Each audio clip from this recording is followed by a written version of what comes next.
There's been a contest that hasn't really been getting much publicity until now. Now that the bailout is in place, Detroit Public Schools are looking for a new name.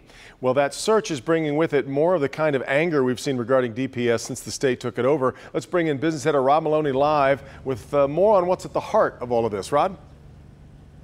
Well, Devin, what's in a name, right? DPS is Detroit Public Schools is the name of the old district. It has no schools, but a lot of debt.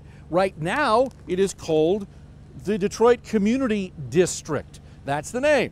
But Judge Stephen Rhodes doesn't think that's a very good name to try and attract kids to school. So he's trying to run a contest to make a new name, for marketing purposes at least. Well, as you can tell, it's not going over big with a lot of people. Former bankruptcy judge Stephen Rhodes, the DPS transition manager, first announced the DPS naming contest at a June budget meeting. His office says it issued a press release, though we can't find it on the district website. Radio 1 Detroit, and in particular the John Mason Morning Show, started talking about the renaming contest, and you can find it on the KISS 105.9 website, with the voting taking place next week.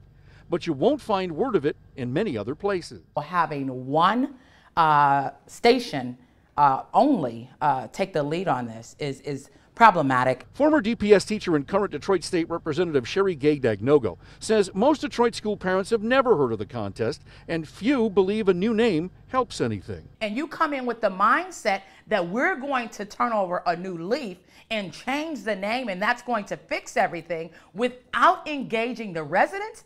That's unacceptable. Judge Rhodes wasn't available today to discuss the name change, but the district intended to post 10 options to vote on next week. So far, they haven't arrived. But the idea is to have a new name for marketing purposes that might help attract more new students. Radio 1 talk show host Mildred Gaddis is not a fan. Everything old wasn't bad, and everything new is not necessarily great. I think that DPS should be DPS. I wear this button proudly. Detroit Public Schools. See it, believe it.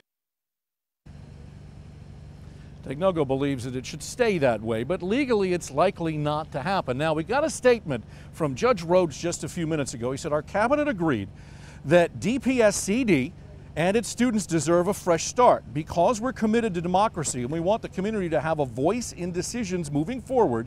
This naming contest is an appropriate process, and so it is moving forward. In fact, the voting is going to start online on Monday and end next Friday. Devin, back to you. Well, Rod, have we heard any of the names that are being thrown around, suggested? As a matter of fact, I have the list, Devin. We're going to post it on clickondetroit.com, but Here are just a few of them. Community of Detroit Schools, Detroit City Schools, Detroit Community Schools, Detroit Public Community Schools, Detroit Metropolitan School District, the new Detroit Public Schools. That's the majority of the list. You can find the rest on Click On, but I'm not certain that when you look at this list that the people who are upset about this whole process are going to be placated by them. Interesting, yeah. All right, we will keep an eye on the list as this moves forward. All right, Rod.